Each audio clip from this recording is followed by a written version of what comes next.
여러분, 우리는 지난 1년 52주 매 주일이면 함께 모여 예배를 드렸습니다. 그리고 올해도 변함없이 주일이면 모여서 예배를 드릴 겁니다. 그렇다면 여러분, 예배 중에 가장 중요한 게 뭘까? 여러 가지로 말할 수 있지만 가장 중요한 것은 하나님의 말씀인 줄로 믿습니다. 그러면 여러분, 왜 하나님의 말씀, 성경이 중요할까? 우리 기독교는요, 소위 계시의 종교다 이렇게 이야기합니다. 이게 무슨 말이냐면 우리가 믿는 하나님은 대단히 크신 분입니다. 이 우주 바깥에 계시고 우리의 이성을 초월하신 대단히 크신 분입니다. 그러니 우리가 무슨 수로 그런 하나님을 알 수 있겠습니까?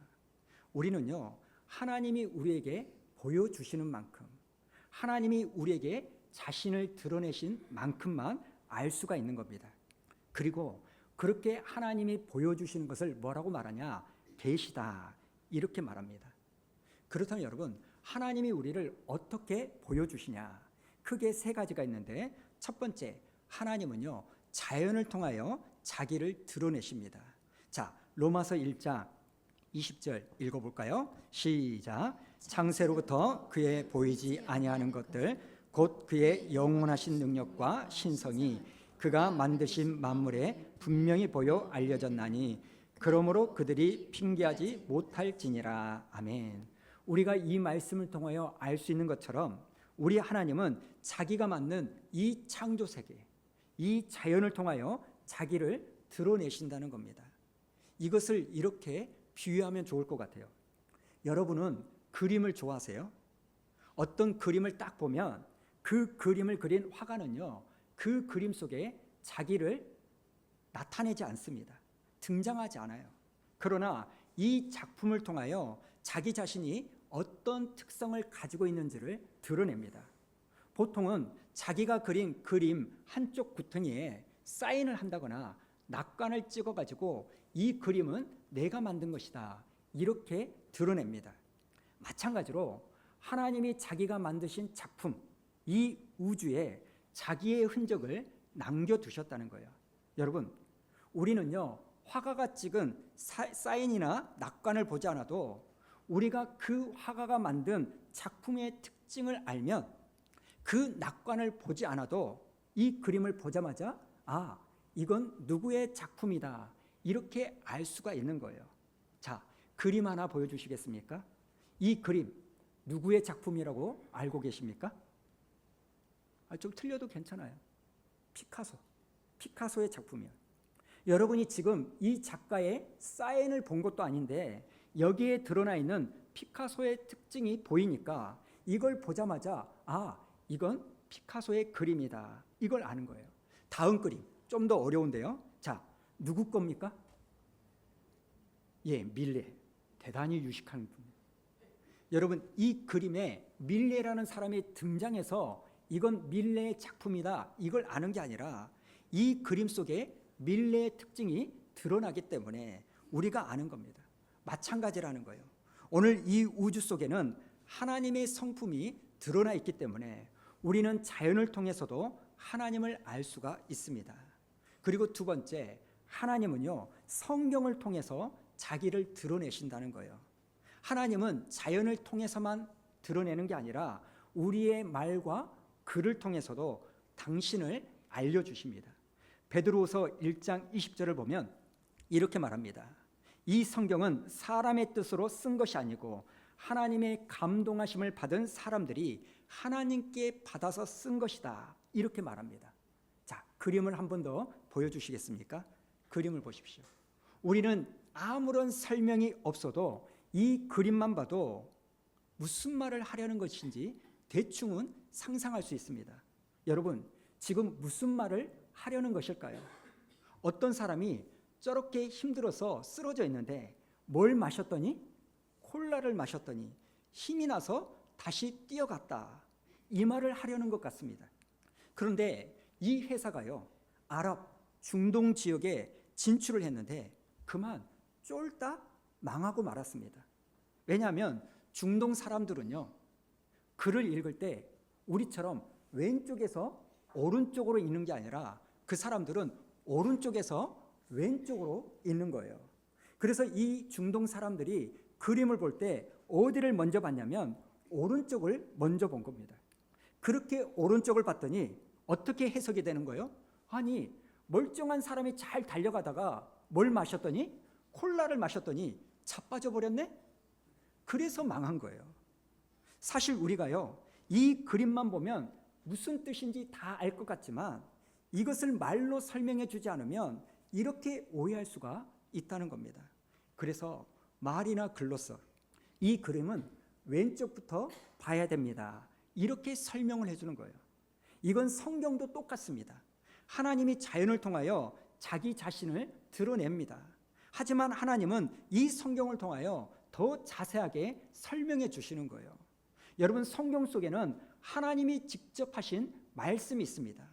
여호와께서 말씀하여 이르시되, 또 성경 속에는 하나님의 행동과 하나님의 일하심이 기록되어져 있습니다. 그리고 그 하나님을 경험한 사람들의 사건이 나옵니다. 이걸 통해서 우리는 하나님이 어떤 분인지를 알 수 있는 겁니다.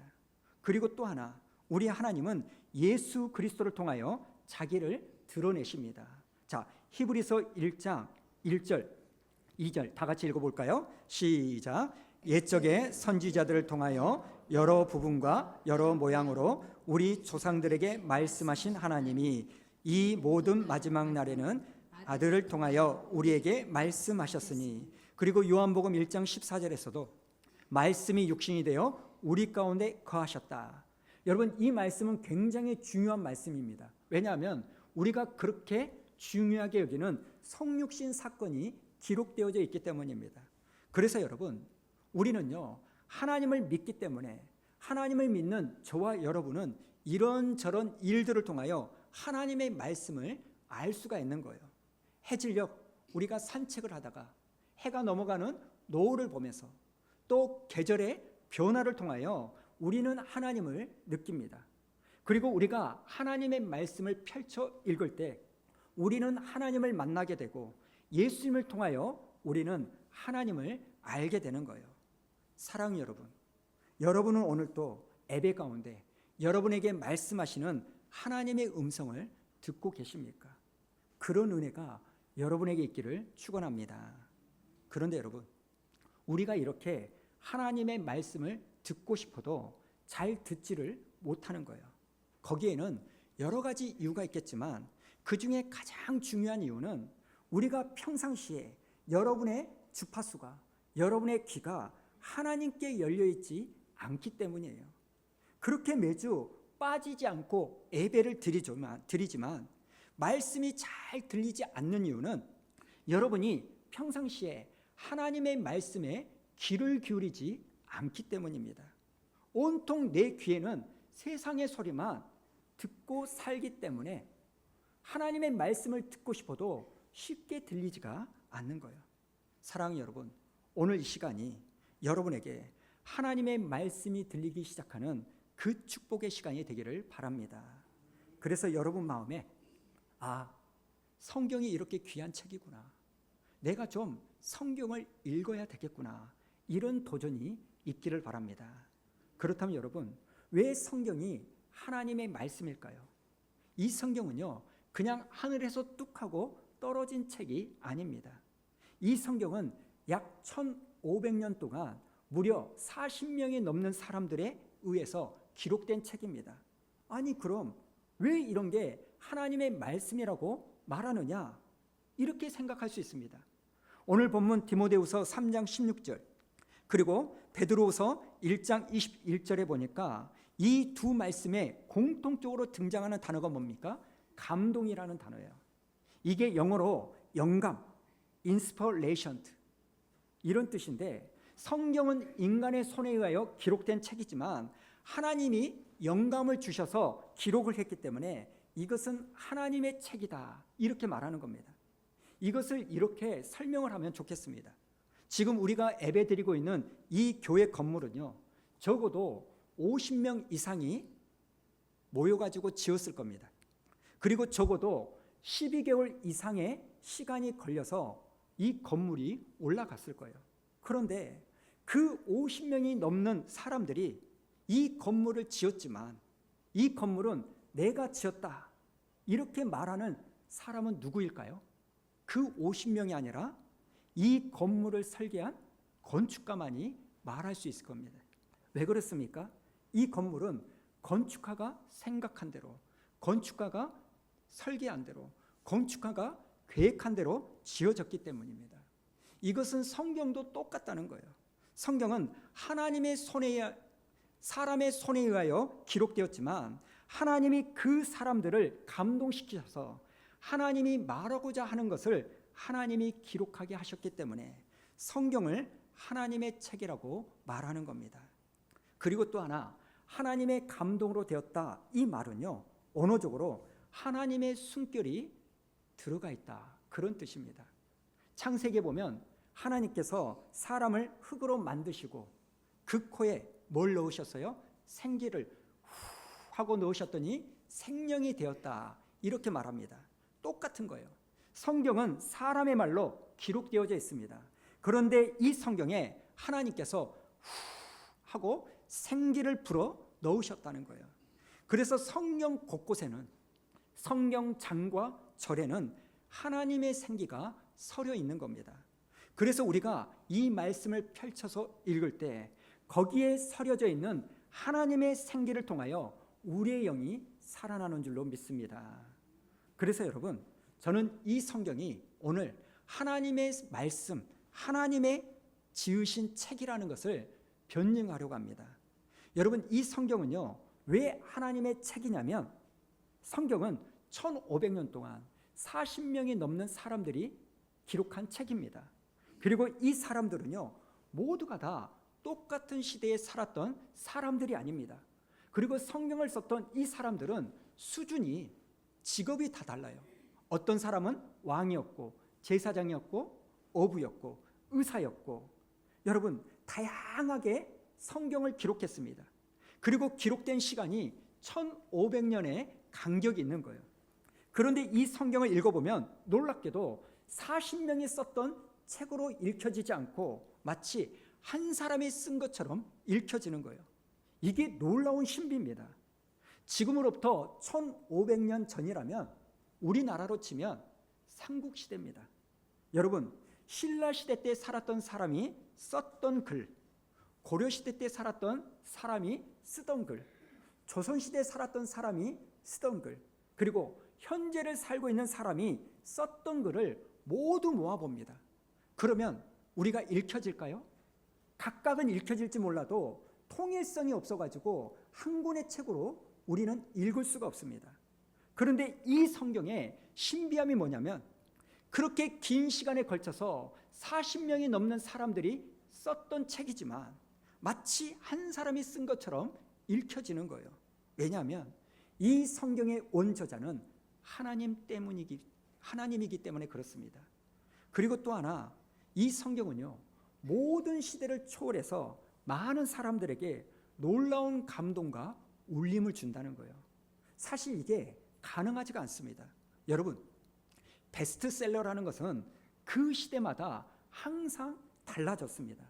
왜냐하면 시대마다 그 시대의 정신이 다 다르기 때문입니다. 그런데 수천 년 전에 찍어낸 책 중에 여전히 모든 시대의 베스트셀러는요, 성경이 유일하다는 거예요. 로마 시대 때 베스트셀러는요, 갈리아 정기라는 책이었습니다. 그런데 여러분, 우리는요, 들어본 적도 없어요. 조선시대의 베스트셀러 뭘까요? 사서상경, 이렇게 말할 수 있습니다. 그런데 지금은 그 누구도 이 책을 읽지 않아요. 왜요? 지금은 시대가 바뀌었기 때문에.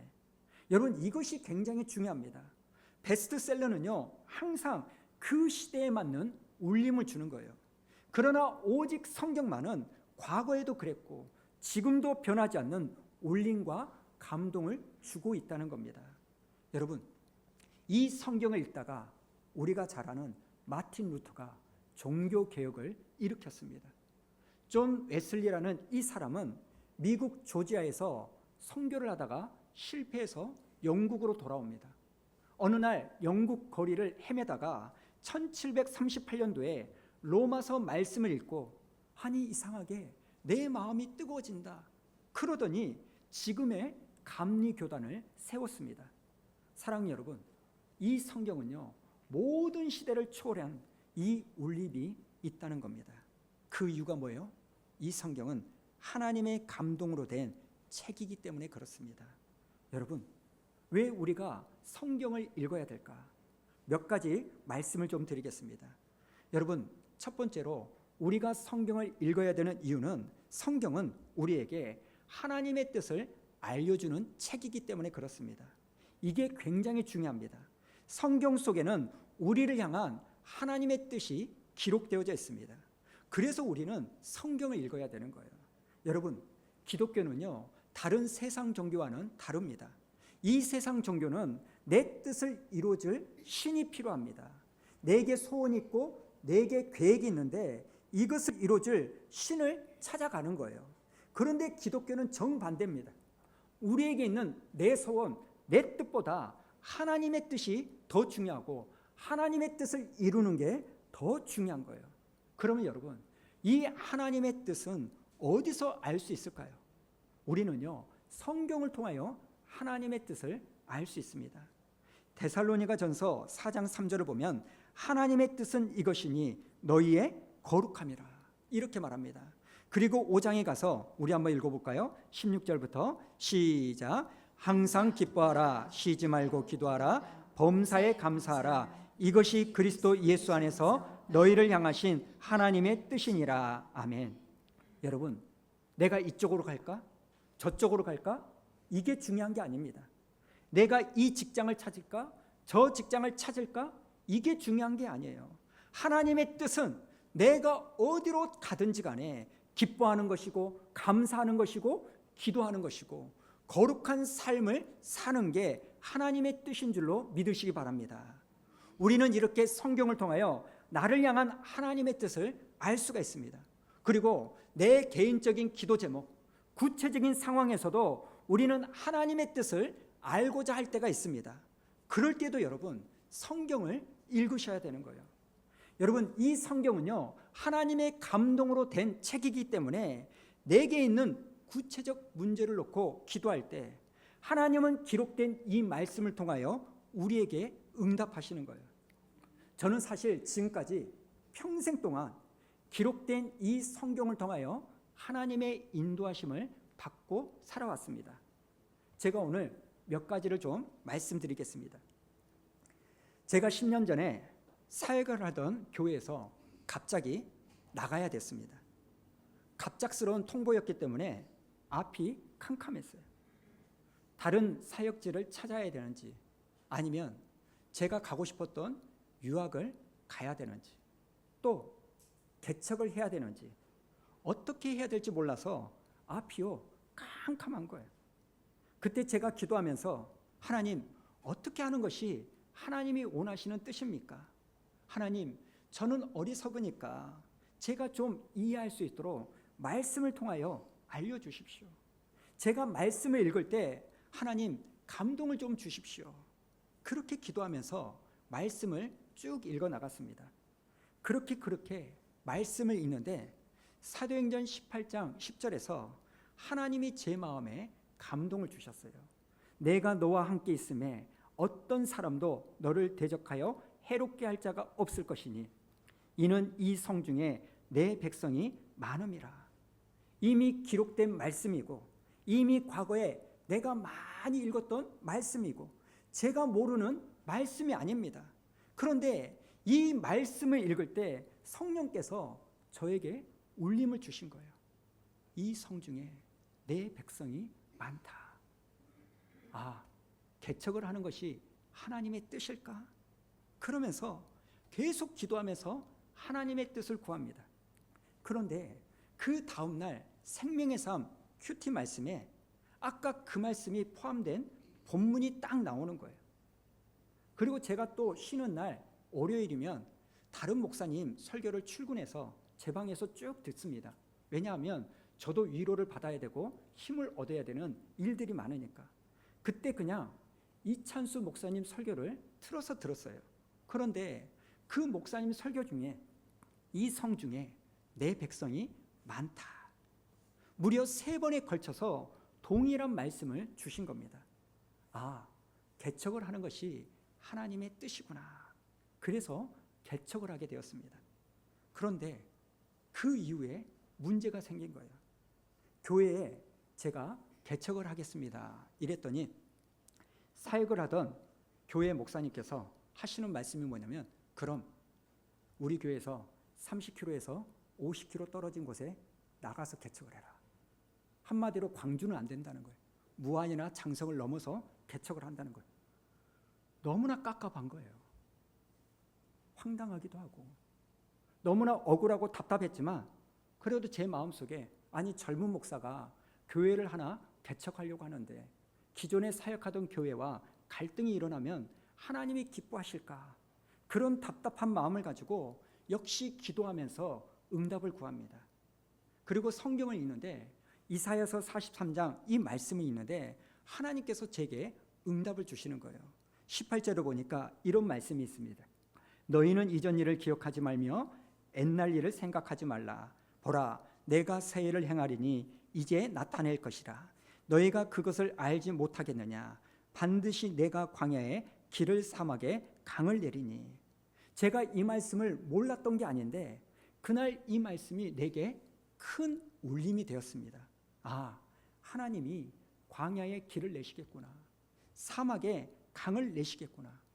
그리고 정말로 기적적으로 이 사실들이 교회 장로님과 권사님들에게 알려져서 그분들의 도움으로 광주에서 개척을 할 수 있게 되었습니다.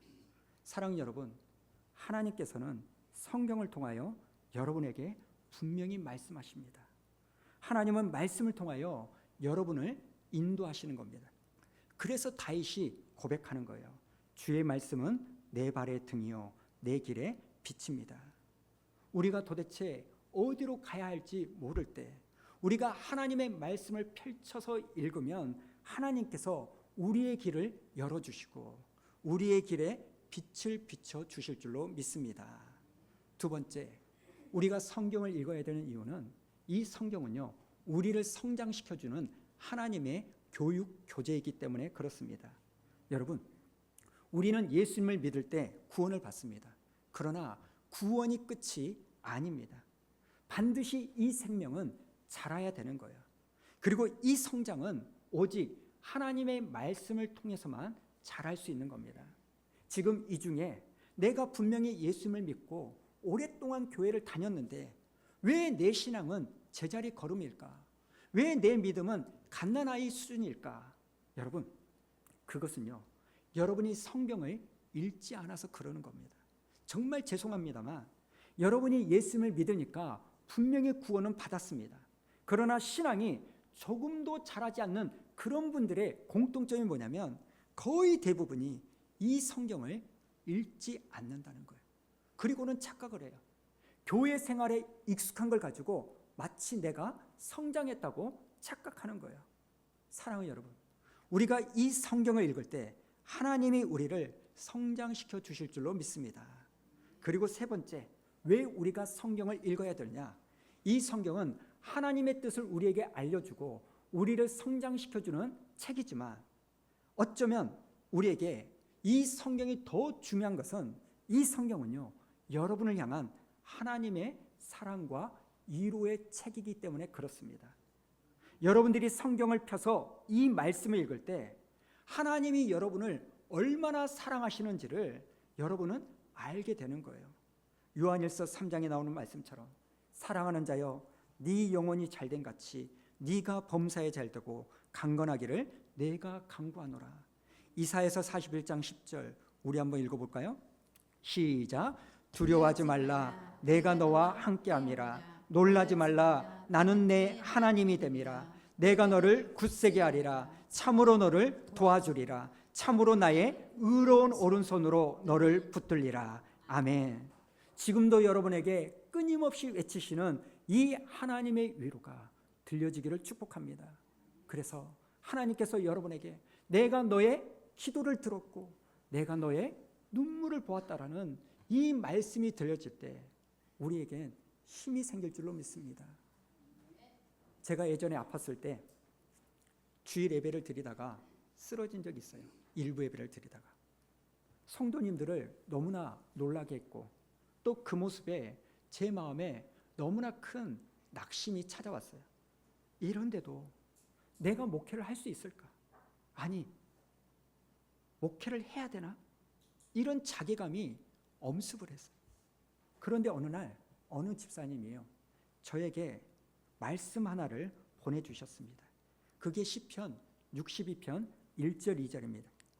나의 영혼이 잠잠히 하나님만 바라며 나의 구원이 그에게서 나오는도다. 오직 그만이 나의 반석이시요 나의 구원이시요 나의 요새이시니 내가 크게 흔들리지 아니하리로다. 아멘. 그리고 그 다음번 금요 기도 때 이 말씀으로 된 찬양을 부르는데 갑자기 눈물이 터지는 거예요. 나의 영혼이 잠잠히 하나님만 바라며, 이걸 부르는데 내가 너의 구원이다. 너는 나만 바라봐라. 아, 서러운 내 마음을 하나님이 알고 계시는구나. 여러분, 그날 이후로 제가 이 말씀을 붙들었습니다. 사랑 여러분, 우리 하나님은 말씀으로 여러분을 위로하고자 하신다는 것을 믿으시기 바랍니다. 상한 갈대를 꺾지 아니하시고 꺼져가는 심지를 끄지 아니하시며 작은 신음에도 응답하시는 분이심을 믿으시기 바랍니다. 지금은 너무나 엄중한 상황이어서 앞날에 대한 불안으로 많이 짓눌러 계실 거예요. 그러나 여러분, 너무 염려하지 마십시오. 하나님이 말씀하십니다. 내 영혼아, 네가 어찌하여 낙심하며 어찌하여 네 속에서 불안해하는가?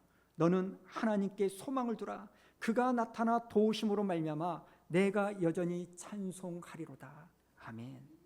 저는 올해 여러분이 내가 진짜 성경을 좀 읽어야 되겠구나, 이런 도전이 생기기를 바랍니다. 그래서 여러분이 이 성경을 펼쳐 읽게 될 때, 예배를 드릴 때 그 말씀이 들려지고, 그리고 이 말씀의 신비와 말씀의 능력이 여러분 가운데 나타나는 은혜가 있기를 축복합니다.